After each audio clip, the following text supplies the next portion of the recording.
우리 성도님들 반갑습니다. 참 어려운 시기에 너무나 참 힘든 시기를 지금 고통 맞이한 것 같습니다. 사람이 마음대로 이 자유라는 것이 얼마나 귀한가를 또한 알 수 있는 시간들이고, 또한 이렇게 주일날 나와서 성도들과 같이 교제를 나누고 말씀을 보는 것이 얼마나 귀한 것인가를 요즘 절실하게 깨닫는 시간들이 되어지고 있습니다. 금방 끝날 것 같이 느껴졌던 이 코로나19가 길어지고 어려워지다 보니까 삶에 우리 성도님들뿐만 아니라 나라와 세계적으로 경제적으로 굉장히 어려운 그런 팍팍한 시대에 살고 있습니다. 참 이 보이지 않는 이 전염병이라는 이 부분이 얼마나 많은 이 세계를 멈추고 있다는 것을 볼 때 참 고통스럽고 힘든 시기가 아닌가 그런 생각이 되어집니다. 힘이 안 든 분들은 아무도 없는 것 같습니다. 정말 너무나 어려운 시기에 이런 때일수록 우리 성도님들 말씀으로 힘을 내시고, 또한 이런 때일수록 마음이 처져져서 세상으로 향하는 것이 아니라 주님만 바라보고 살아갈 수 있는 그런 시간들이 되어지기를 원합니다. 오늘 제가 한 시간을 맡았습니다. 어떤 말씀을 해야 될지 참 걱정도 되고, 또한 말씀을 나오는 대로 느껴진 대로 주님께서 주시는 대로 교제를 좀 할까 합니다.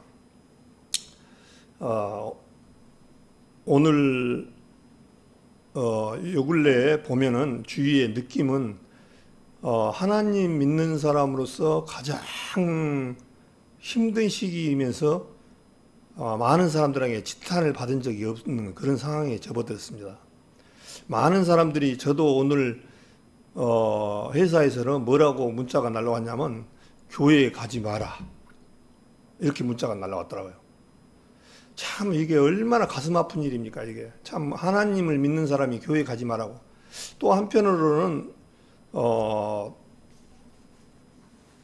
요즘 주위에서 일어나는 일들 때문에 너무나 가슴이 아프고 고통스럽고, 또한 짜증도 납니다.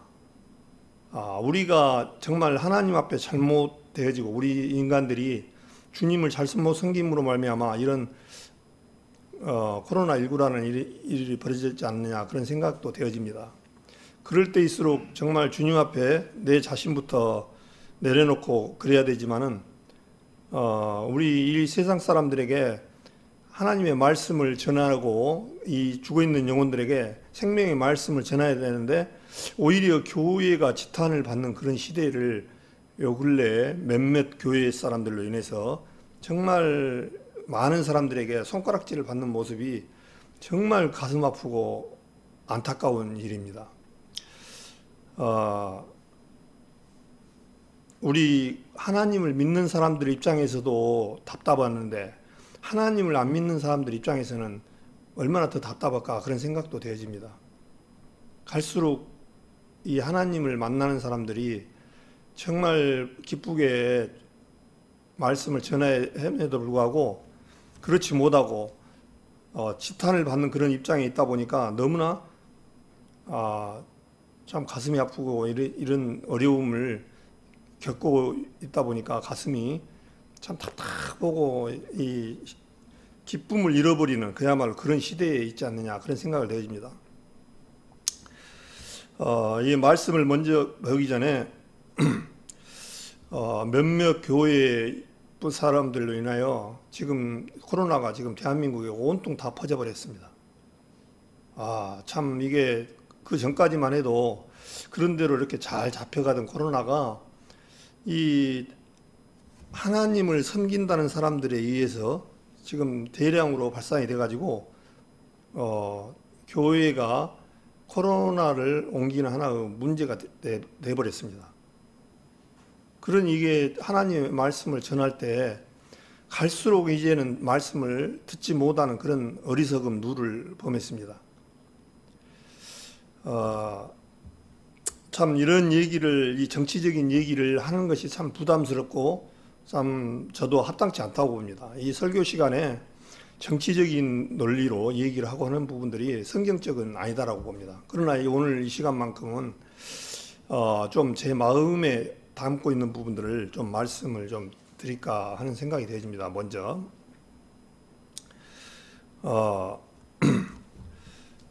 이 앞에 아시다시피 서울 광화문에서 일어난 일들이 참 두 부류로 분려져요. 어떤 분들은 애국 시민이다라는 표현을 쓰고 참 그 답답한 노릇입니다.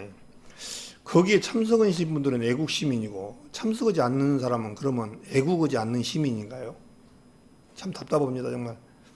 앞에서 목회를 하신 분들 또한 대형 교회들이 거기에 집중적으로, 그것도 목사님들이 앞장서서 그 일을 저질렀는데 과연 그것이 합당하냐 이거죠. 정말 교회가 가는 부분들이 이 땅에 뭐겠습니까? 우리가 이 땅에 교회를 만들고 이 교회가 하는 일이 무엇이냐면은 너무나 잘 알잖아요. 예수님께서 누가복음 19장 10절에 내가 잃어버리는 자를 찾아, 인자가 온 것은 잃어버리는 자를 찾아 구원하려 함이니라, 그렇게 되어 있습니다. 성경의 주 목적이 이 세상에 사단에게 내어줘 버렸고 잃어버렸습니다. 우리 첫 조상 아담으로 말미암아 그 사람들을 구하기 위해서 이 땅에 예수님 오셨고, 그 예수님으로 말미암아 우리는 잃어버린 자 중에서 찾음받은 자가 되어졌습니다. 또한 죽은 자에서 생명을 얻은 자가 되어졌습니다. 이 사람들을 구하기 위해서 이 땅에 예수님이 오시지 않았다는 거죠. 예수님이 오셨다는 거죠. 그런데 많은 사람들이 착각을 합니다. 이 앞에서 일하신 분들이 정치적인 그런 부분으로 이렇게 나가려고 그래요. 이 정치하고 교회는 분리가 돼야 됩니다. 우리는 이 땅에 소망을 두고 살아간 것이 아니라 위에다 소망을 두고 살아간 사람들입니다. 예수님께서 요한복음 6장에 보면은 오병이의 사건을 디베랴 앞바다에서 이적을 해내니까 많은 사람들이 예수님을 따랐습니다. 예수님만 따라다니면 먹고 사는 것은 걱정이 없겠다 해서 예수님을 어떤 분으로 생각했냐니까 이 세상에 먹고 사는데 하나의 도구로 생각했습니다. 그러다 보니까 예수님을 쫓아서 많은 사람들이 따라갔는데 어떤 일까지 했냐니까 예수님을 왕을 삼아가지고 예수님을 왕을 삼아놓으면 먹고 사는데 걱정 없겠다 해서 예수님을 왕을 삼으려고 그랬습니다. 이 세상의 왕. 그래서 주님은 왕은 왕인데 초림으로 오신 이 예수님은 죽어주기 위해서 오신 예수님입니다. 그러나 이제 두 번째로 오실 메시아는 왕으로 오시는, 이 세상을 통치하는 그야말로 통치자의 왕으로 오시는 그런 분이에요. 그러나 이 세상에 요한복음 6장에서는 많은 사람들은 이 세상에서 먹고 누리기 위해서 예수님을 왕으로 삼으려고 했지만 예수님은 그것을 아시고 피하시고 산으로 들어가 버리는 그런 얘기를 말씀을 하고 있습니다. 그래서 이 핏도가 안 맞는 거예요. 이 세상에서 잘 먹고 잘 살려고 주님께서 오신 것이 아니라 이 세상에 죽어있는 세상 속에서 이 세상이 끝이 나고 새로운 세상이 기다리고 있다는 거죠.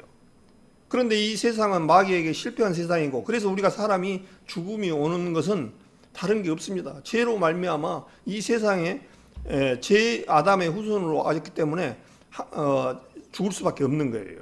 그래서 이 죽음이라는 것을 이겨내기 위해서, 피할 수 있게 위해서 예수 그리스도로 말미암아 거듭난 사람들은 새 생명을 얻었다, 영생을 얻었다, 이렇게 말씀하십니다. 영원한 생명을 얻었다는 거죠.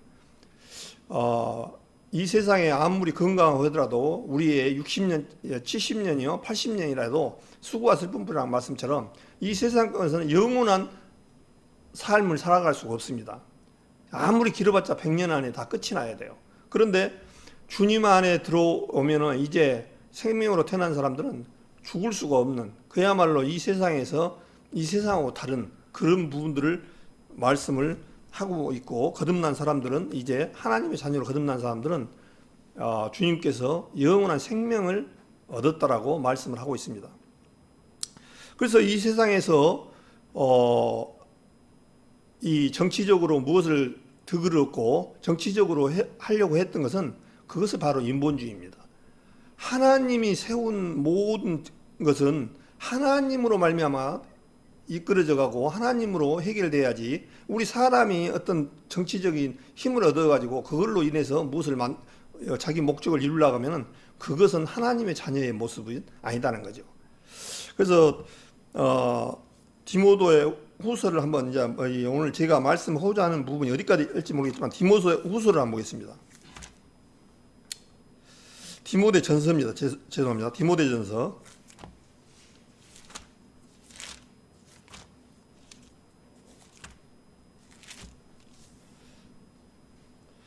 디모데전서 2장 1절을 제가 읽겠습니다.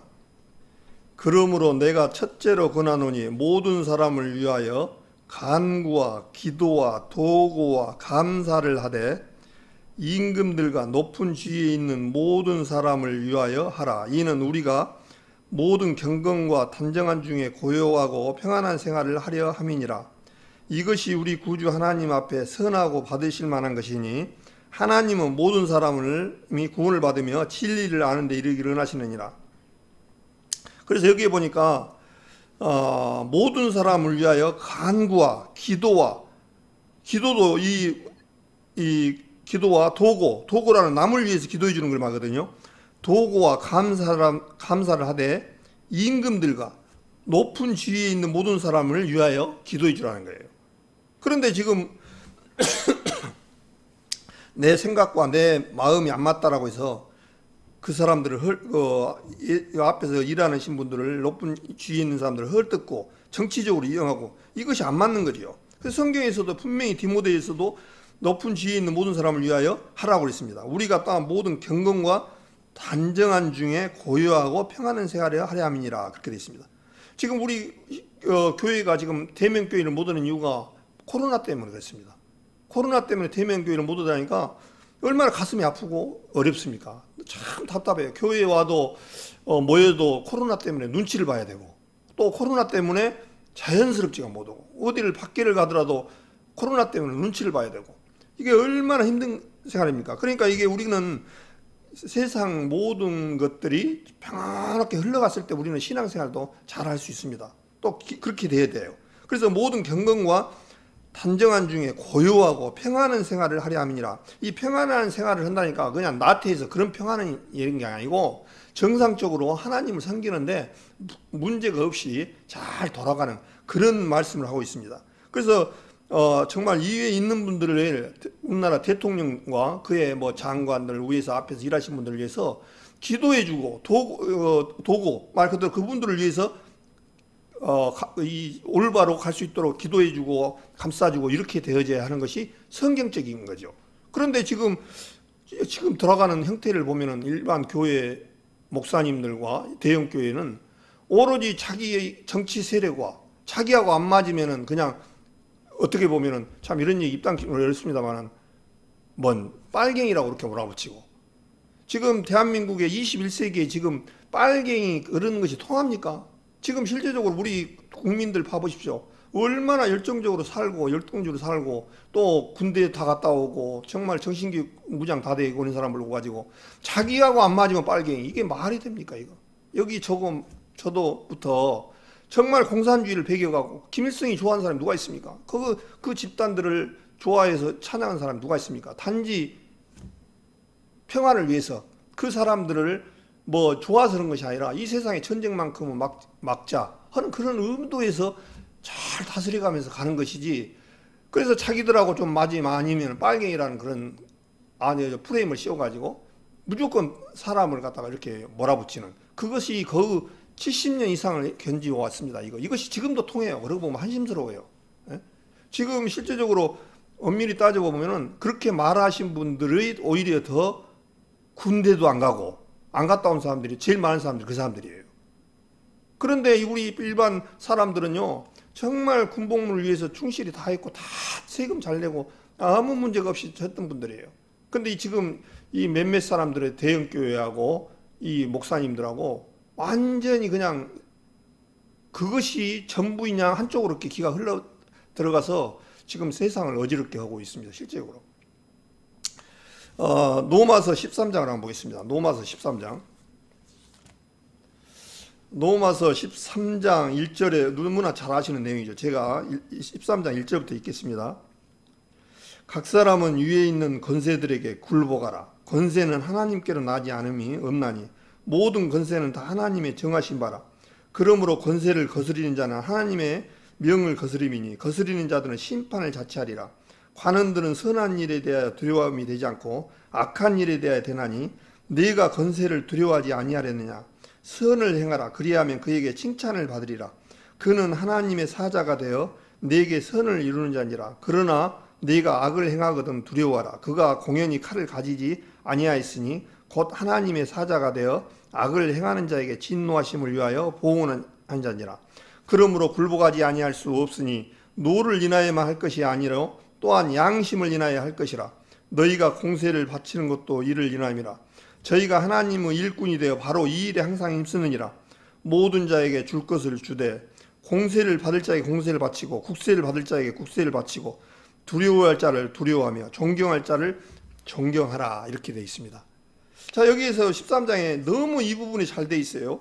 각 사람은 위에 있는 권세들에게 굴복을 하는 거예요. 자, 지금 이 세상을 누가 만들었습니까? 하나님이 만들었는데 사단에게 내어주었을 뿐이에요. 그러나 운영을 통치를 하나님이 지금 하고 계시고 지금도 이끌어가고 계셔요. 그 사단이 방해를 하지만. 그래서 이 세상의 모든 제도가 모든 것들이 전부 다 하나님의 뜻 안에서 다 이루어졌습니다. 근데 여기 뭐라 했냐면 각 사람 위에 있는 권세들에게 굴복을 하는 거예요. 지금 우리나라 공권력 얘기를 좀 합니다. 공권력. 자, 어떤 사람이 높은 관직에 있는 사람이 교통법규를 위반을 했습니다. 교통법규를 위반을 했는데 차사기가 권력이 있다라고 그 교통순경을 책망을 하고 그러니까 교통순경이 끝까지 얘기를 그분에게 올바로 얘기해서 그 사람한테 잘못됐다라고 얘기를 하고 그분이 높은 관직에 있는 사람이 내가 잘못했노라고 하고까지 했던 일들이 일어났던 일들이 있습니다. 그것은 일부의 경찰이 잡았지만은 그 경찰 계급으로 따지면은 상당히 차이가 많이 나겠죠. 그러나 경찰은 어떤 일이 있냐니까요. 사회 공공질서를 잡고 교통법규를 준수하고 모든 법규를 다스릴 수 있는 권한을 누가 줬냐니까 국가가 준 거예요. 국가가. 그러면 그 국가를 내가 준 그 공권력은 개인이 사용은 마음대로 사용하는 거 아닙니다. 그 법칙에 의해서 잘못됐으면 그것을 잘못된 것을 법대로 집행하는 그런 그거예요. 근데 내가 그 사람이 참 만만하고 그러다 보니까 그것을 우습게 봤다가 혼이 나는 사람들이 있습니다.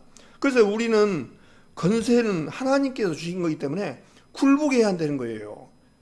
근데 지금 요즘 세상에 일어나는 것들을 과연 보면요, 이 목사님이라는 부분들은 정말 제가 이런 얘기를 하면 참 하나님 믿는 사람으로서 참 부끄럽습니다. 완전히 굴림을 하려고 그래요. 굴림. 이 목사님들은 하나님의 종인들이야. 종, 말 그대로 하나님의 복음을 전하고 하나님의 백성들을 이끌어가는 데 해야 되는데 설선수범해야 되는데 완전히 그냥 정치화가 됐어요. 정치화가 완전히. 그러다 보니까 지금 완전히 그냥 나라를 그냥 우지자지하고 이 그 참 잘못된 성경에서 아주 잘못된 부분들을 좀 저는 집어주고자 하는 부분입니다. 제가 이렇게 말한다고 해서 바꿔지지는 않을 거라고 봅니다. 그러나 제가 할 수 있는 부분 알고 있는 성경만큼은 또한 올바로 이 시간에 좀 전할 필요가 있다 해서 지금 말씀을 드리고 있습니다. 그러면서 13장 1절에 권세는 다 하나님의 정하신 바라는 거예요. 그래서 하나님을 올바로 섬기는 분이 어떤 분이냐면요, 질서를 잘 지키고 법규를 잘 지키는 사람이 하나님을 잘 섬기는 거예요. 그걸 아셔야 돼요. 그래서 교회 잘 나오고 교회 성도들 선동하고 이런 것이 잘 섬기는 목사님이 아니라 하나님께서 정해놓은 그 법과 규칙을 잘 가도록 하는 것이 하나님이 기뻐하시는 삶입니다.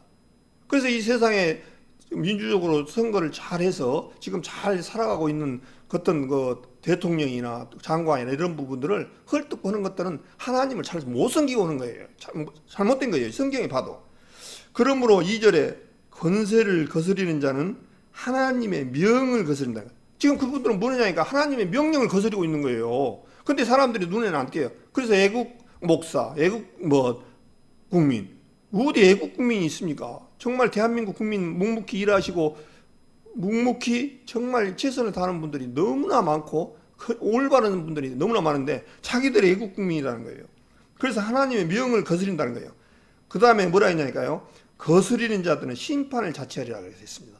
이 거스리는 자는 이 세상에서도 심판을 당한다는 거예요. 그러면서 관원들은 선한 일에 대하여 두려움이 되지 아니하고 악한 일에 대하여 되나니 네가 권세를 두려워하지 아니하려느냐. 선을 행하라. 그리하면 그에게 칭찬을 받으리라. 그렇게 되어 있습니다. 그래서 우리 교회 하나님을 믿는 사람들이 법을 더 잘 지키고 정말 솔선수범하고 이렇게 되어져야만이 올바로 하나님을 잘 섬기는 하나의 사례입니다. 그러면서 그는 하나님의 사자가 되어 네게 선을 이루는 자니라. 그러나 네가 악을 행하거든 두려워하라. 그가 공연히 칼을 가지지 아니하였으니 곧 하나님의 사자가 되어 악을 행하는 자에게 진노하심을 위하여 보호하는 자니라. 자, 그는 하나님 사자를, 그가 누구냐니까 관원이나 이 세상 법 집행을 하는 사람들은 하나님의 사자라는 거예요. 하나님의 사자가 돼서 그거에 대해서 잘못됐을 때 지적을 하고 법대로 이루는 이런 부분들을 지금 말을 하고 있습니다. 그러면서 공연히 칼을 가지지 않았다. 그렇게 말씀하셨습니다. 지금 이 세상에 어떻습니까? 법을 왜 만들어놨습니까? 법이 없으면요, 어떤 사람들이 제일로 살아가기 힘드냐면요, 힘없는 사람들이 제일 살아가기 힘든 거예요. 법이라는 것은 질서를 만들고 이 세상의 모든 것은 법 안에서 기준에 맞춰줘야 돼요. 그래서 법 앞에 만인 평등이라고 그러잖아요. 그런데 이것을 법 앞에 올라서서 더 능가하는 사람들이 요즘 너무나 많이 있습니다. 말을 안 통해요. 이 법규를 알만한 사람들이. 그것도 누가? 하나님을 섬기는 이 앞선 분들이. 그래서 이게 분명히 로마서에도 자세히 설명을 했습니다. 그래서 칼을 가지지 아니했다는 거예요. 그런데 이런 사람들이 누구냐니까 하나님의 사자가 되어 악을 행하는 자에게 진노하심을 위하여 보호하는 자라는 거예요. 그러니까 이 법규를 안 지키면 어땠습니까? 우리 자동차 다 있잖아요. 자동차 가다가 고속도로에서 100km로 가는 구간에 150km, 160km 가면 어떻습니까? 카메라에 찍히잖아요. 카메라에 찍히면 어떻습니까? 키로수별로 돈을 내라고 나오잖아요. 그것이 다 결국 자기한테 손해로 돌아간 거예요. 나는 150km로 가도 여기에 해당 안 되겠다라고 하는 사람하고 똑같은 거예요. 이 세상의 법규는 정말 우리 그리스도인들이 철저하게 지켜줘야 되고 그렇게 해야 된다는 얘기죠. 그러므로 5절에 굴복하지 아니할 수 없으니 노를 인하여만 할 것이 아니요 양심을 인하여 할 것이라. 우리 양심 가운데서도 주님께서 말씀하셔서 꼭 누가 하라니까 하는 것이 아니라 우리 양심 가운데서 그것을 지켜나가고 이끌어가야 한다는 거죠. 그래서 일본 지금 실제적으로 많은 그리스도 목사님들이 이런 부분들은 다 빼버려요. 이런 부분들은 다 빼고 뭐라고 많은 사람들을 시거느냐, 이 공산주의 아니면 좌파 이런 것으로 많은 사람들을 프레임을 씌워가지고 계속 그 사람들은 그냥 주장을 하는 거예요. 이런 부분이 지금 로마서 13장 내용 이 얘기를 하면은 자기들은 꺼리니까 이런 얘기는 싹 빼고 성도들한테 절대 얘기 안 해요. 그래놓고 자기 어떤 그 주장만 얘기하는 거예요. 무엇을 못했고 잘못했고. 지금 요즘 저는 어떤 정치인도 아닙니다. 이 정치에 개입하고 싶지도 않아요. 그러나 잘못한 부분도 있겠죠. 그래서 우리가 그런 부분들은 정말 하나님을 믿는 사람 입장에서는 양심을 쫓아서 정말 그분들을 위해서 기도해주고 그 대통령과 여러 일하는 사람들에게 어려움을 겪고 있는 부분들을 정말 협력해주고 기도해주고 이런 마음으로 우리 가야 그리스도인들이 올바른 그리스도인들입니다. 만약에 지금 대통령이 하야하고 만약에 올바른 나라가 한번 질서가 없어진다고 생각해 보십시오. 우리 나라뿐만 아니라 제일로 피해를 보는 사람 누구냐면요, 그렇게 주장했던 사람부터 피해가 오는 거예요. 전부 다 이 세상에 질서가 없어지면 엉망이 되는 거예요. 그래서 주님께서는 질서의 하나님입니다. 주님은 질서를 확실하게 만드신 분이에요. 그 다음에 7절에 뭐라고 되냐니까 모든 자에게 줄 것을 주되 공세를 받을 자에게 공세를 바치고 국세 받을 자에게 국세를 바치고 두려워할 자를 두려워하며 존경할 자를 존경하라. 그렇게 되어 있습니다. 우리가 모든 세금을 내는 것도요, 하나님의 방법이고 하나님이 원하시는 거예요. 우리가 자동차를 사면 자동차 취득세를 내고 또 자동차세를 내고 집에 가면 주민세 다 이 세금을 내는 것이요. 하나님의 뜻인 거예요. 공세를 다 낸 거예요. 이게 정상인 거예요. 예. 우리 나라를 형성하는 데 있어서는요. 돈이 필요합니다. 이 세금으로 운영을 합니다. 공무원들 월급도 줘야 되고 청소년분들 월급도 줘야 되고 물 관리하는 사람 이 세상의 공무원들 또 월급을 줘야 되고 이런 부분들이 하려면 돈이 굉장히 많이 들어갑니다. 그러려면 세금이 있어야 돼요. 그래서 우리는 또 세금을 이렇게 내서 운영이 되는 거예요.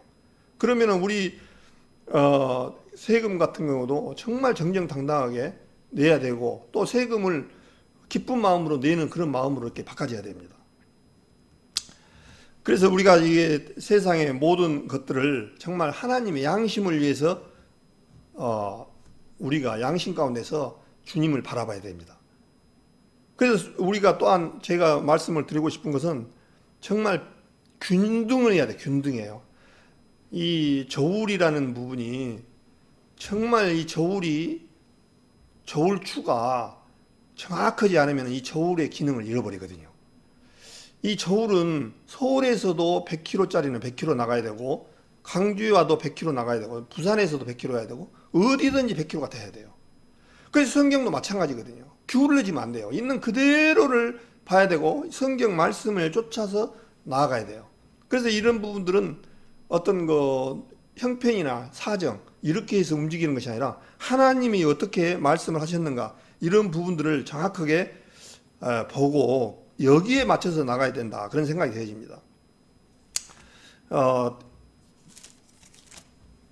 베드로전서를 한번 보겠습니다. 베드로전서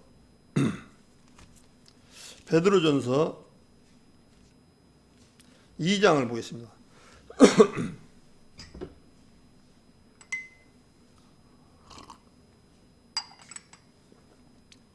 베드로전서 2장 13절에 제가 읽겠습니다. 베드로전서 2장 13절 인간의 세운 모든 제도를 주를 위하여 순복하되 혹은 위에 있는 왕이나 혹은 악행하는 자를 징벌하고 선행한 자를 포장하기 위하여 그의 보낸 방백에게 하라. 곧 선행으로 어리석은 사람들의 무식한 말을 막으시는 것이라. 자유하나 그 자유로 악을 가리우는 데 쓰지 말고 오직 하나님의 종과 같이 하라. 무사람을 공경하며 형제를 사랑하며 하나님을 두려워하며 왕을 공경하라. 이렇게 되어 있습니다. 여기에 정확한 우리가 가야 할 부분들이 이렇게 나와 있어요. 인간의 세운 모든 제도가 어떤 한 부분만 것이 아니라 인간의 세운 모든 제도를 주를 위하여 순복을 하는 거예요. 이 세상 법을 누가 만드냐니까요. 사람이 만들었지만 하나님이 만든 거나 마찬가지입니다. 제도를 이 세상 모든 제도를 이 모든 시스템을요 하나님이 만든 거예요. 그래서 인간의 세운 모든 제도는 주를 위하여 순복을 하는 거예요. 그러면 어떤 환경과 나하고 이익이 안 맞더라도 이 말씀은 공평해야 되거든요. 순복하되 호고 위에 있는 왕이나 그래서 이 옛날에 왕정 시대는 왕이고 지금은 대통령이지만 대통령 나라에서는 대통령이지만 대통령이 어떤 개인으로 보면 안 됩니다. 하나님이 세웠다고 생각하고 인정하고 우리는 항상 그렇게 생각하고 나가야 돼요. 순복하되 혹은 위에 있는 왕이나 혹은 악행하는 자를 징벌하고 선행하는 자를 포장하기 위하여 그의 보낸 방백에 하라 그렇게 했습니다. 악행하는 자를 징벌하고 이 세상에 법을 집행하는 사람들은요 왜 집행합니까? 법규를 위반하는 사람들은 징벌을 하는 거예요. 그래서 이런 사람들을 위해서 순복을 하는 거예요. 징벌하고 선행하는 자를 포장하기 위해서.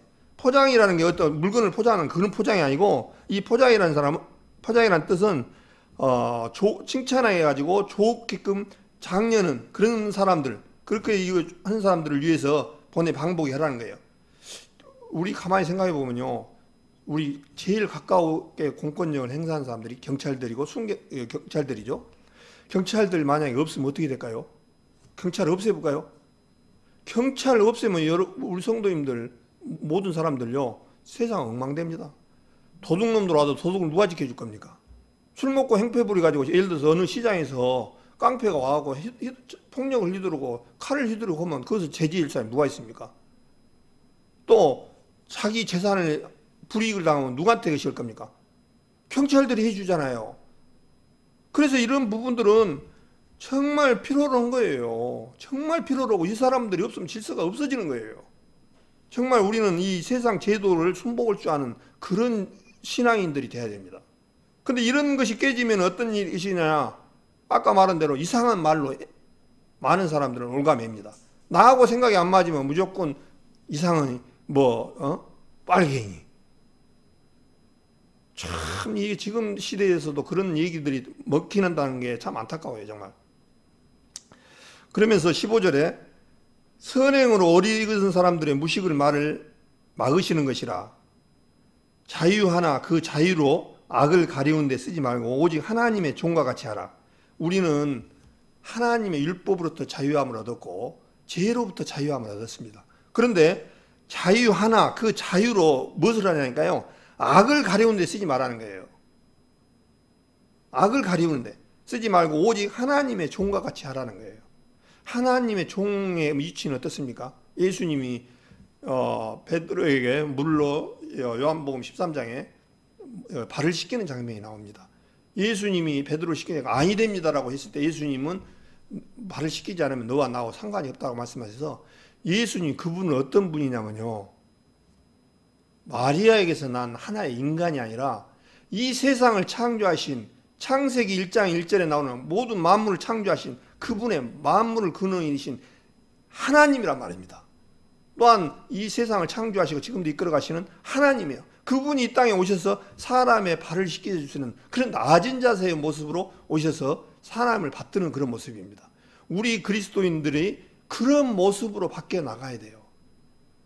그런 모습으로 예수님의 모습처럼 낮아진 마음으로 나아가야지 굴림을 하고 자기가 어떤 이 많은 성도들을 이용해서 어떤 법을 위해 행사하려고 하는 부분들이 얼마나 성경 안에서 잘못됐는가를 정말 저는 그분들한테 좀 하소해 놓고 싶어요.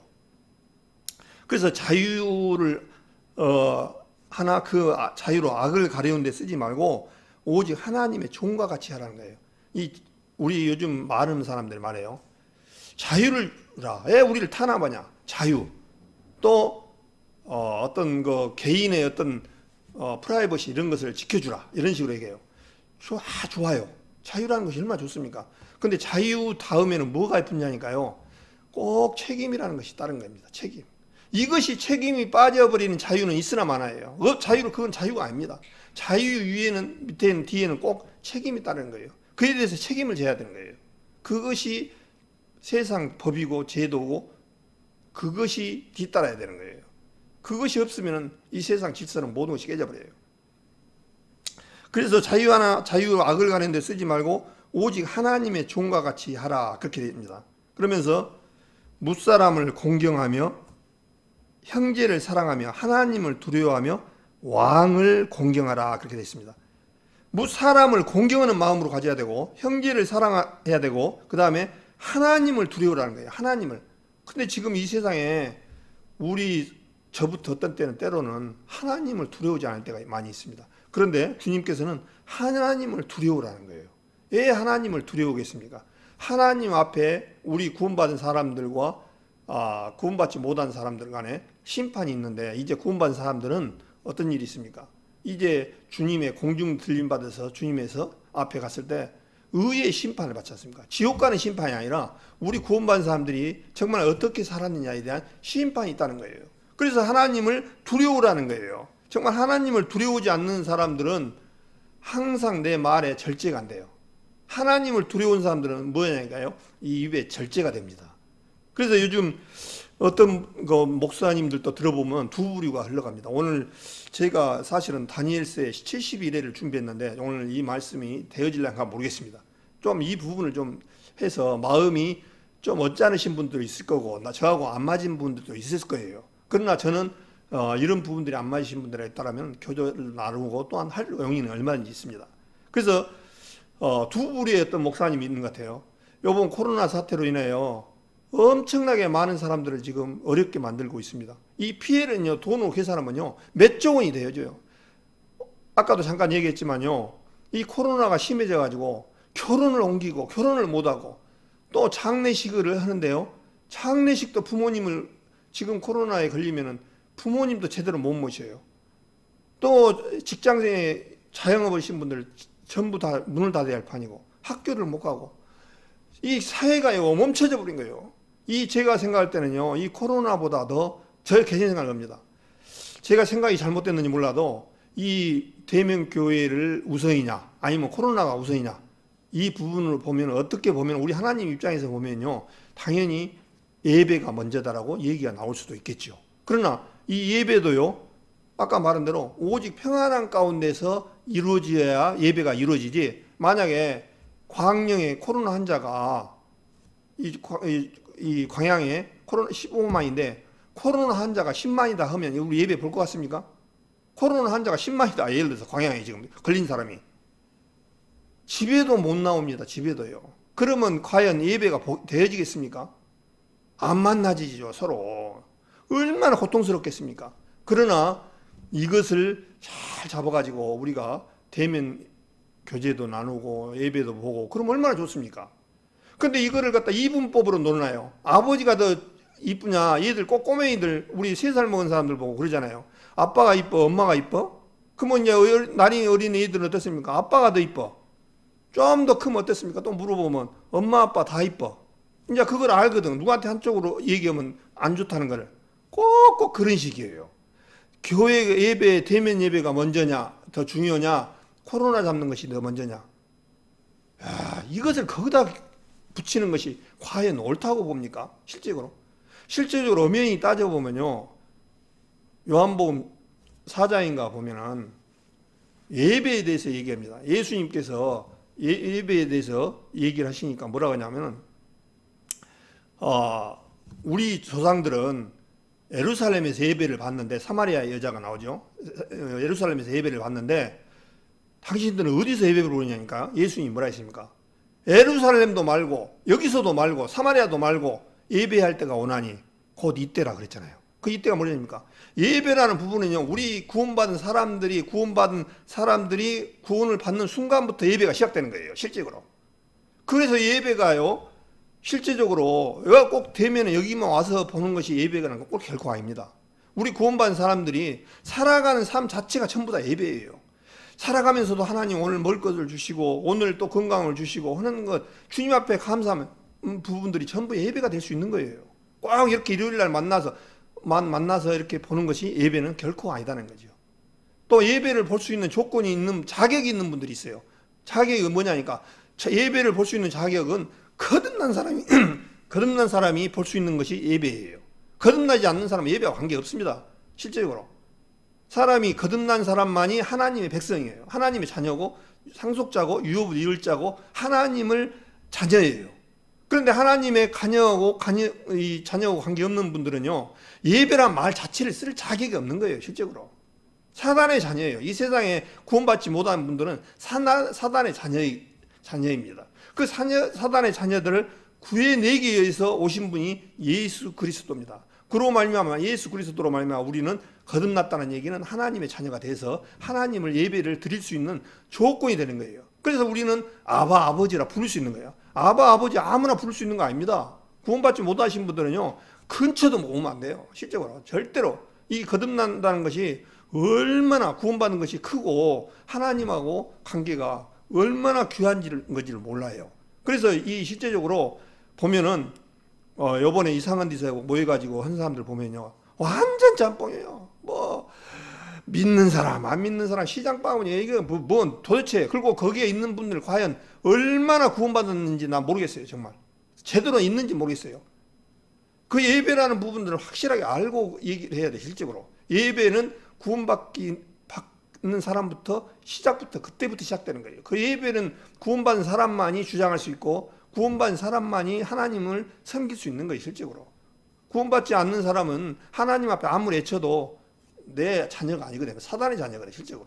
그래서 주님 앞에 무릎을 꿇고 주님 앞에 나오기를 바랐을 때 그분에게 이제 죄를 해결해 주신 그분의 진리의 말씀을 듣고 거듭나는 축복된 시간들이 돌아오거든요.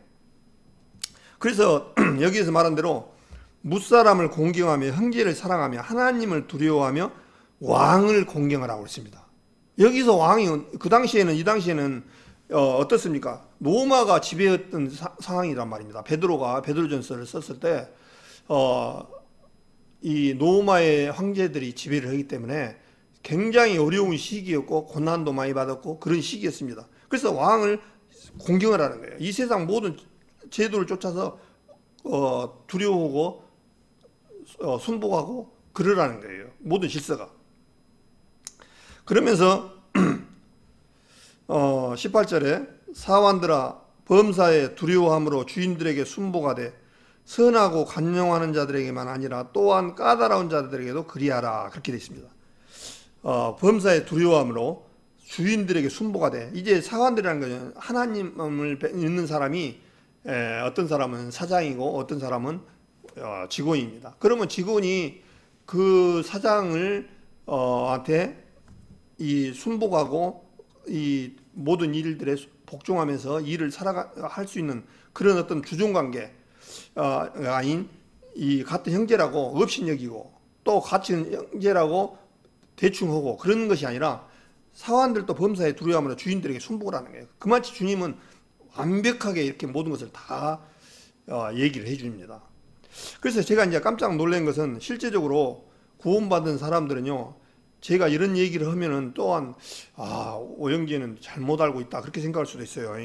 그런데 우리는 실제적으로 왕 같은 제사장들입니다.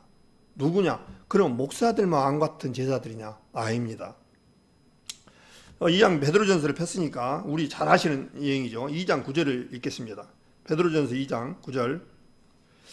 오직 너희는 택하신 족속이요 왕 같은 제사장들이요 거룩한 나라요 그의 소유된 백성이니 이는 너희를 어두운 데서 불러내어 그의 기이한 빛에 들어가게 하신 자의 아름다운 덕을 선전하게 하려 하심이니라. 너희가 전에는 백성이 아니더니 이제는 하나님의 백성이요 전에는 궁유를 얻지 못하였더니 이제는 궁유를 얻은 자니라. 이렇게 됐습니다. 너무나 우리 잘 아시는 암송도 많이 했죠. 오직 너희는 택하신 족속이요 왕같은 제사장들이요 거룩한 나라요 그의 소유된 백성이니, 이렇게 말씀을 했습니다. 우리는 뭐느냐니까 왕같은 제사장들입니다. 왕같은 제사장들. 근데 왕같은 제사장들이 어떤 그 대형교회 목사님들만 왕같은 제사장들이고 우리 신도들은 제사장들이 아니냐? 그게 아니거든요. 거듭난 성도들은 왕같은 제사장들이에요. 그래서 이제 이 교회 안에서는 이 어떻게 보면 수평적 관계입니다. 실제로 성도들은 모두가 수평적 관계예요. 그러나 제가 목사님들을 업신여기고 그런 것이 아니라 또한 그분들을 존경할 자를 존경하라고 그랬어요. 또 말씀을 가르치는 자를 배나 존경할 자를 알아야 돼요. 존경하고 존경의 대상은 되지만 군림하고 그런 대상은 아닙니다. 성경에 그렇게 되어 있습니다. 그래서 사도 바울은 늘 항상 어땠습니까? 항상 겸손과 온유를 찾고, 예수님도 마찬가지예요. 예수님도 늘 항상 높아진 자는 낮아질 것이요 낮아진 자는 높아진 자라고 말씀하셨습니다.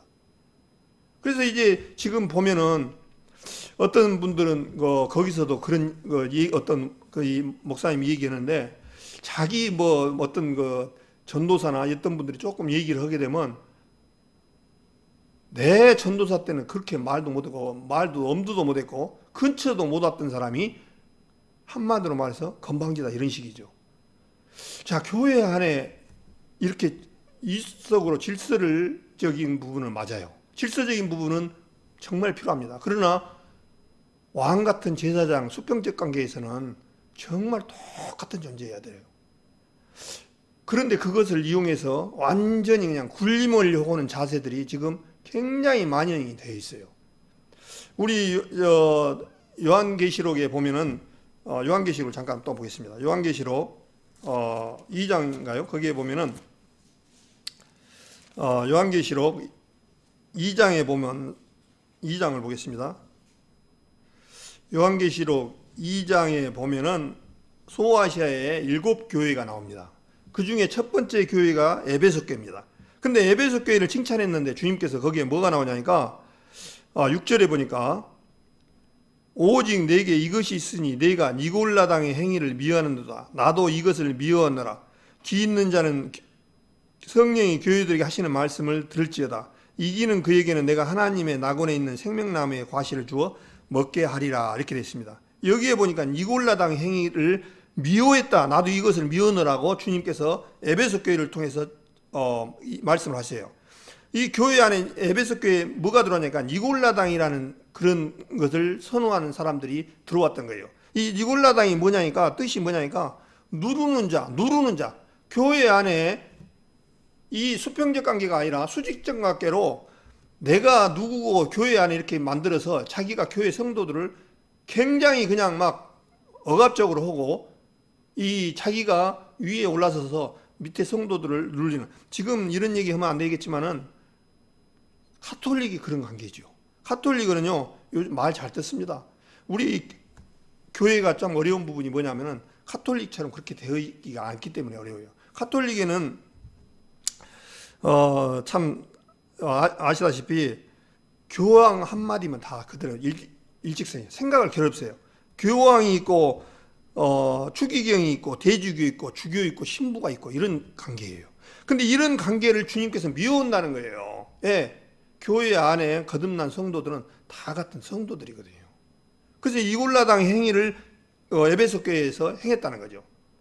근데 지금 실제로 큰 교회들이 지금 이골라당의 행위하고 비슷한 모습들이 굉장히 많이 나옵니다. 정말 앞에서 이 목사라는 그 부분들은 두렵고 떨림으로 주님 앞에 나아가야 돼요. 어떤 성도들을 군림하고 그런 부분들은 성경에 없습니다. 그러나 제가 이제 또 말한 부분에 대해서 오해를 할 수가 있습니다. 그러나 감독, 장로, 옛날 지금으로 따지면 목사지요. 이런 부분들이 있는 분들에게는 말씀을 가르치는 자는 배로 존경하라고 그러는 거예요. 그래서 장로를 어떤 일이 있을 때는 한두 사람 입으로 그분에 대해서 얘기하지 말은 거예요. 예, 그분들의 또 권위가 있습니다. 저는 권위하고 수평적 관계 이런 부분들을 분명히 나눠서 말씀을 드리는 겁니다. 오영재는 저 참 교회 안에 그 목사님을 그냥 무너뜨려 버리느냐 이렇게 받아들일 사람이 있기 때문에 제가 말씀을 드린 거예요. 하나님의 권위는 있지만은 또한 한편으로는 이골라당 행위 같은 그런 행위는 되면 안 된다는 거죠. 그래서 지금 실제적으로 지금 많은 목사님들이 이 신학이라는 그 미명 안에 많은 것을 했다라고 해서 성경의 본 핵심과 주님께서 주시고자 하는 부분은 많이 놓치고 있는 것 같아요. 실제적으로 주님께서 우리가 이 목회하시는 분들을 헐뜯으려고 그런 것이 아니라 정말 그분들의 첫 출발점은 하나님의 종에서 겸손과 낮아짐과 섬기는 모습으로 출발점이 되어져야 한다는 거죠. 요한복음 3장에 보면은 3장 30절인가 보면은 그 말씀이 있어요. 세례 요한이 이제 예수님보다 많은 사람들이 그렇게 따르려고 그러니까 세례 요한이 뭐라고 말합니까? 그는 흥하여야 하고 나는 쇠하여야 하리라. 이 마음을 평생을 갖고 있어야 됩니다. 나는 정말 별 일 없어. 오직 누구만 드러나야 되냐니까요. 주님만 드러나야 되는 거예요. 주님 외에는 없습니다. 이 교회 안에 실제로 우리 주님만 드높여져야지 사람이 드높여져서는 안 됩니다. 그는 흥하여야 되고 나는 쇠하여야 하리라. 이런 마음으로 평생을 가야 돼요. 누구나 다. 그러면 어떻습니까? 항상 두렵고 떨림으로 구원을 이루라는 말씀처럼 정말 두렵고 떨림으로 주님 앞에 나아갈 수가 있습니다. 실제로. 그래서 그는 흥하여야 있고 나는 쇠하여야 하리라는 말씀을 우리 모두가 다 적용이 되어지고 그렇게 나가야 되지 않느냐 그런 생각을 해봅니다. 빌립보서 2장 5절에 뭐라 했습니까? 너희 안에 이 마음을 품으라. 그리스도 예수의 마음이니 그는 근본 하나님의 본체시나 하나님과 동등됨을 체함을 여기지 아니하시고 죽기까지 복종하였으며 예수의 마음을 우리 마음을 가지고 있으라는 거예요. 그분은 정말 어떤 분이었습니까? 이 세상을 창조하시고 이 세상을 이끌어가신 만왕의 왕이신 이분은 이 육신의 모습으로 죽기까지 죽을 때 그냥 죽었습니까? 온갖 시련을 다 겪었지 않습니까? 뺨을 맞고 추미를 맞고 가시면류관을 썼다는 것은요 온갖 수욕을 당했다는 거예요. 사람이 가장 모멸감을 느끼는 것이 뭐냐 하니까요 춤을 받는 거예요. 이 사람이 춤을 받는다는 것은요 굉장히 모멸감을 느껴요. 한번 생각해 보십시오. 이 침이라는 것이 얼마나 더러운 데서 나옵니까? 입에서. 그래서 우리 사람이 먹고 마시는 이런 것이 더러운 것이 아니라 우리 마음이라 있지 않습니까? 마음을보다 거짓되고 심히 부패한 것은 우리 마음이라. 우리 삶의 마음을 다스릴 수 있는 그런 신앙이 되어져야 됩니다. 그래서 너희 안에 이 마음을 품으라. 곧 예수의 마음이라 했는데, 예수님의 마음을 품고 살아가지 않으면은 이제 이 세상 가운데서 선동꾼이 되어지고 폭력적이 됩니다. 그래서 우리 정말 오늘 제가 말씀을 하려고 하는 부분들은 시간이 많이 돼버려서 못하기 때문에 제가 이 부분도 하나님이 하나 말씀이다 생각해서 불편하더라도 이 말씀들을 시간을 가지고 얘기를 했습니다. 그래서 우리 성도님들만큼은 정말 하나님을 두려워하는 그런 마음으로 나아가야 되지 않느냐, 그런 생각을 해봅니다. 야고보서 2장을 한번 보겠습니다. 야고보서 2장 야고보서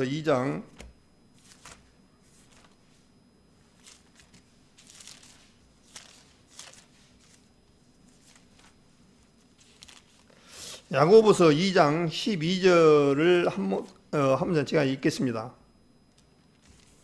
이 야고보서는 구원을 받은 사람들에 대한 생활 교리입니다. 그러니까 이 야고보서를 읽을 때 구원 받았느냐 안 받느냐 이걸 보시지 마시고 구원받은 사람들의 행위, 구원받은 사람들이 어떻게 하면 주님 앞에 올바로 살아가는가, 그 부분이 야고보서에 쓰인 내용입니다. 그래서 야고보서 2장 12절에 뭐라고 되냐니까, 너희는이라는 얘기가 구원받은 사람들의 모든 것이 포함됩니다. 너희는 자유율법대로 심판받을 자처럼 말도 하고 행하기도 하라. 긍휼을 행하지 아니하는 자에게는 긍휼 없는 심판이 있으리라. 긍휼을 심판을 이기고 자랑하느니라, 그렇게 되어 있습니다. 너희는 자유율법대로 심판받을 자처럼 말도 하고, 우리는 율법으로부터 자유함을 얻었습니다. 그런데 뭐냐니까요, 이거 자유함을 얻었다라서 말을 함부로 하지 말라는 거예요. 심판받을 자처럼 말도 하고 행하기도 하라, 그렇게 되어 있습니다. 우리 구원받은 성도님들과 하나님의 백성들은 이 말에 대해서 굉장히 조심을 해야 됩니다. 그런데 자유율법대로, 우리는 이제는요, 우리가 주님이 주시는 율법이 자유율법입니다. 우리는 이제 율법에서 율법을 주신 목적은 죄를 깨달음이라, 그렇게 말씀하셨잖아요. 그래서 죄를 깨닫고 하나님의 백성들인 구원을 받았기 때문에 이제 이 율법이 우리를 억누르지 못해요. 그런데 그런다고 해서 이 율법을요 없애거나 그럴 수가 없습니다. 이 자유율법 안에는 성경 말씀의 모든 하나님의 말씀이 포함됩니다. 그래서 이 성경의 율법도 우리는 사실은요 지켜야 됩니다. 이제는 율법에서 벗어났기 때문에.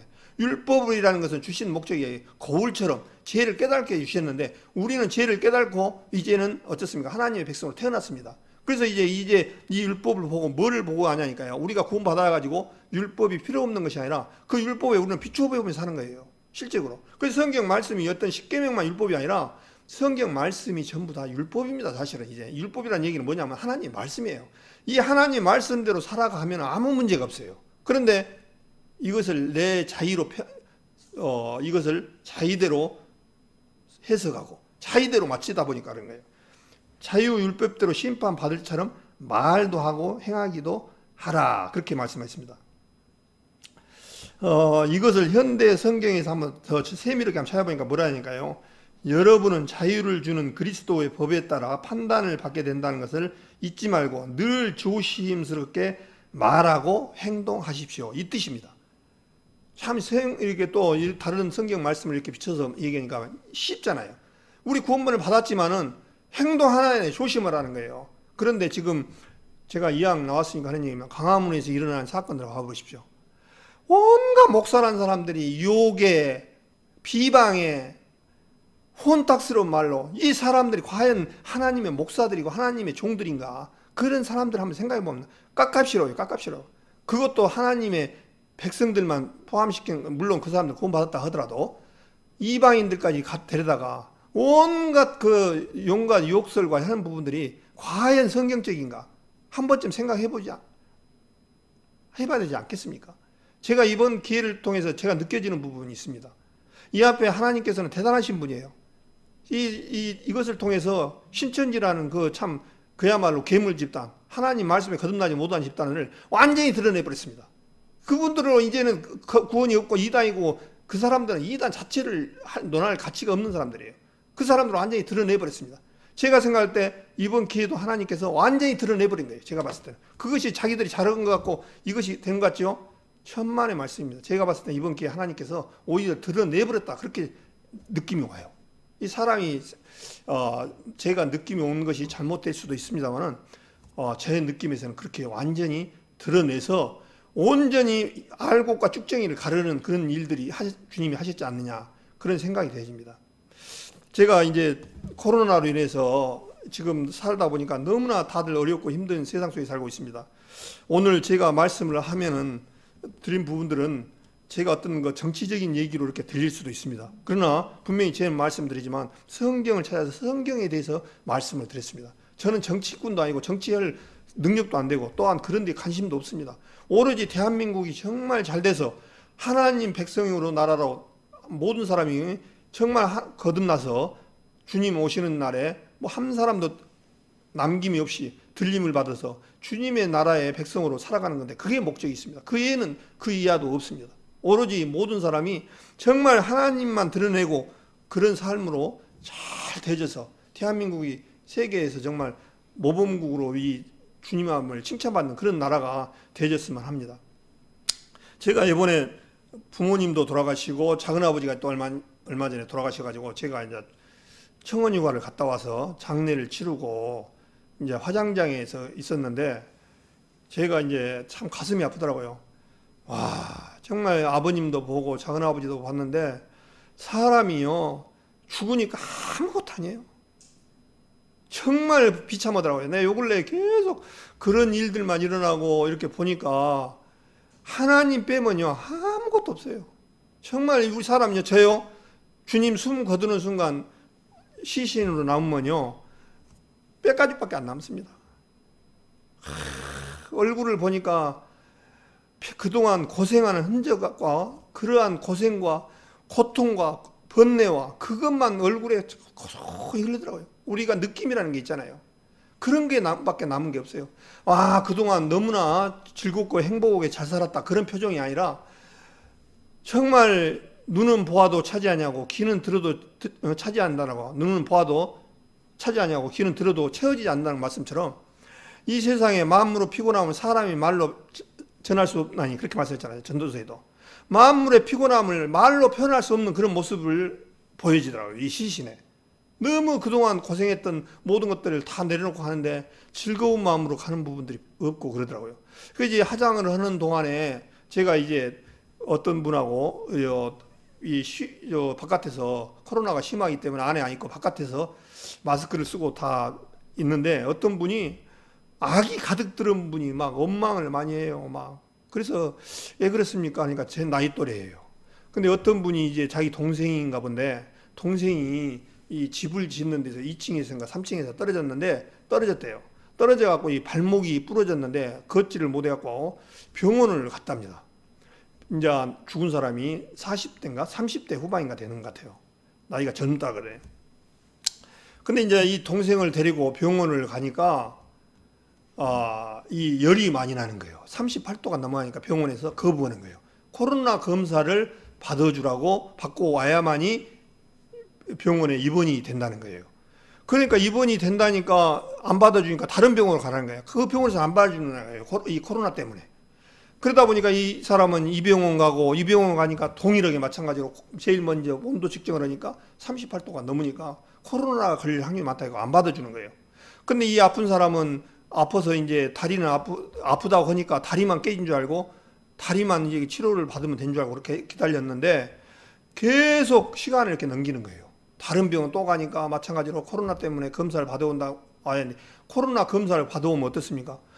하루 이상 걸리잖아요. 결과가 나오면. 그럼 이 사람은 지금 아파서 곧 죽어가는 숨이 꼴떡꼴떡 하는데, 아파가는데 코로나 검사 받아오라는 거예요. 한심스럽잖아요.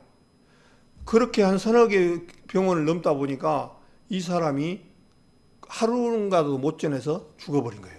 그래서 나중에 그 마지막 병원에 가서 받아서 보니까 장 파열이 돼 있는 거예요.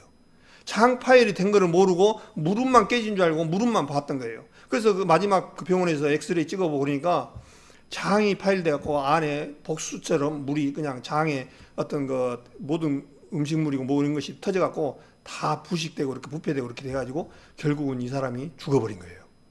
그래 이 죽은 형이 이제 원망을 하는 거예요. 욕을 하는데 병원 욕을 하는데 그 얘기를 하더라고요. 정말 총만 있으면 어떻게 해겠다고 전부 다. 안 죽을 사람이 죽었다는 거예요. 안 죽을 사람을. 제가 봐도 그렇더라고요. 멀쩡한 사람 지붕에 떨어져갖고 발목 부러지고 이게 장파일 된지는 모르고 코로나 검사 안 하니까 그 진료를 안 해줘갖고 결국 죽어버린 거 아닙니까? 근데 이게 참 지금 대한민국 현실입니다. 이 코로나 때문에 지금 아파도요, 웬만하면 진료가 안 될 확률이 굉장히 많아요. 예를 들어서 열이 나버리고 그러면 안 받아줘요. 참 그런 시기에 어려운 사람들이 얼마나 많습니까? 그러니까 지금 실적으로 대한민국이 이렇게 잘 가려면은 이 코로나를 잘 잡아야 돼요. 그래야 이런 제3의 피해자가 안 나와요. 이분도 어떤 사람이면 코로나 때문에 피해가 온 거예요.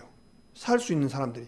근데 이런 사람들이 앞으로 계속 많이 나올 수가 있다는 거예요. 근데 이런 사람들이요, 여러 우리 성도님들 중이 아니라고 보장 못해요. 가다가 교통사고 났는데 피를 흘리면서 했는데 온도가 39도, 38도 나가봐요. 코로나 검사 받으러 간다니까요. 진료 안 해준다니까요. 이런 모순이, 그냥 그분이 보니까 한을 품었다고 하죠. 나쁜 놈들이라고 하죠. 이게 의사들이냐고, 이게. 막 그런 식으로 해가지고 막 울면서 멀쩡한 동생 잃어버렸다고 굉장히 막 악을 막 가득 들었더라고요. 그분이. 그래서 그것을 느끼면서, 아, 이게 코로나로 인해서 피해보는 사람들이 한두 아니구나. 한두 사람이 아니구나 하는 생각을 느꼈습니다. 그래서 지금 제가 오늘 다니엘서 이 말씀을 좀 하려다가 좀 이렇게 방향을 이쪽으로 흘러갔습니다. 제가 이렇게 말씀을 드린 부분들은 정말 어떤 그 교회를 이간시키고 또 정치를 이간시키고 그런 것보다 정말 한 마음으로 주님 앞에 우리 나라가 코로나를 잘 막고 이렇게 해서 정말 나가야 되지 않느냐 그런 생각을 해보기 위해서 오늘 이 말씀을 드렸습니다. 그래서 어떤 불편하신 분들은 또 정치 얘기했느냐 하는데 저는 분명히 말씀드리지만 정치하고 저 관계도 없고 아무 문제도 없습니다. 저건 오로지 나라가 잘 되는 것 그것밖에 없습니다. 또한 모든 사람들이 하나님의 말씀을 듣고 그래서 지금 이 코로나가 쉽게 그칠 부분이 아니라고 생각이 됩니다. 이미 많은 사람들이 이 코로나가 장기간에 이루어질 거라고 이미 선언을 하고 이게 금방 문제가 해결될 뿐이 아니다라고 하는 것이 공통적인 인식들이에요. 한두 사람 얘기가 아니고. 그래서 이제 이거를 그러면 어떻게 하느냐 지혜롭게 잘 해야 된다고 봅니다. 이러한 부분들이 이제 코로나는 여러 가지 부분이 있지만 결국은 우리 사람들이 하나님 앞에 잘못돼서 일어나는 그런 일이라고 생각됩니다. 하나님 앞에 정말 구원받지 못하고 그런 분들이 있다면 회개하고 이제 구원받을 수 있는 마지막 기회가 아닌가 그런 생각이 됩니다. 지금 이렇게 그나마 이렇게 기회를 주신 거라도 저는 제 느낌으로는 그렇게 느껴져요. 정말 마지막 기회다. 이제 갈수록 이렇게 교회가 코로나의 온상지가 되어지고 광화문에서 그렇게 됨으로 말미암아 완전히 많은 사람들에게 이제 하나님을 믿으라고 하면요. 지금 하나님을 저주하는 사람들이 엄청나게 많습니다. 리플을 보면요. 안 믿는 사람들한테 보면 저도 안 보려고 노력하고 안 봅니다. 사실은 얼마. 어쩌다가 이렇게 한번 보면요. 험담한 그런 부분들이 없어요. 그러면 과연 그분들의 생명과 말씀을 전했을 때 누가 책임져야 할 겁니까? 주님 앞에 책명을 들 거예요. 과연 애국 목사들이 책임질 겁니까? 그 사람들이 과연 애국자라고 그러는데 과연 애국자입니까? 제가 봤을 때 애국자는 그냥 완전히 사단입니다. 사단 제가 봤을 때는 완전히 그냥 어렵게 만들어놨어요. 지금 실제로. 그래서 앞으로 정말 우리 하나님을 믿는 사람들이 정말 겸손과 낮아짐으로 정말 하나님 앞에 회개하고 나가야 되지 않느냐 그런 생각을 합니다. 정말 주님 앞에 잘못했습니다라고 요나처럼 니네이 성처럼 니네이 성을 회개할 때 어땠습니까? 니네이 성은 그야말로 아시리아의 수도 이스라엘 백성들을 제일 먼저 괴롭혔고 제일로 힘들게 했던 사람이 아시리아였습니다. 그러나 니네이 성에 20만 그 사람들이 구원을 받을 때 어땠습니까? 왕부터 시작해갖고 모두가 다 죄를 무릅쓰고 하나님 앞에 회개했을 때 구원을 받았잖아요. 이런 부분들이 정말 필요합니다. 이제 정말 우리 하나님을 믿는 사람들이 올바른 정신을 가지고 나가야 되지 않느냐 그런 생각이 되어집니다. 그렇지 않으면 이 대한민국 교회는 앞으로 정말 어렵고 많은 사람들한테 선망의 대상이 아니라 원망의 대상이 될 수 있고 하나님을 믿는다라고 말도 못하는 그런 시대로 접어들어 볼 수도 있다 그런 생각이 되어집니다. 그래서 정말 이번에 그 모습을 보면서 많은 사람들이 염려를 하고 그럽니다. 어떻게 교회가 나라를 위해서 염려를 해야 되는데 세상 백성들이 교회를 염려하니 이거 얼마나 안타까운 일입니까? 정말 얼마나 잘못됐습니까? 이거 정말 이번에 통해서 정말 이 코로나도 원래 이제 잡혀지고 정말 정상적인 교회의 모습으로 나가야 되지 않느냐 그런 생각을 해봅니다. 그래서 우리 성도님들이 이럴 때일수록 참 저도 그런 생각을 많이 해봅니다. 참 이런 식으로 계속 간다면 어쩔까? 정말 어려운 시대에 접어들었구나. 지금은 어떤 한 일개 국가의 문제가 아니라 세계적으로 지금 전부 이런 어려운 시대다 보니까 정말 해는커녕 집 밖에도 나가기도 어렵고 어디 모여지기도 힘들고 교회 나오기도 힘들고 교회도 어떻게 보면 비대면하는 그런 실정에 놓여 있다 보니까 너무너무 어려운 시대에 지금 접어들었습니다. 이것을 우리가 최대한 하나님 앞에 기도하고 많은 사람들이 빨리 이 코로나를 잡기 위해서 정말 잘 협력해가지고 정말 빨리 대면이라도 교회라도 예배라도 볼 수 있는 그런 시간들이 빨리 되어져야 된다고 봅니다. 정말 이런 때일수록 우리가 정신을 차리고 주님 앞에 회개하고 이럴 때일수록 가정 안에서도 말씀을 많이 보고 내 안에 성령 충만한 가운데 이 삶을 이겨나가야 된다고 생각이 되어집니다.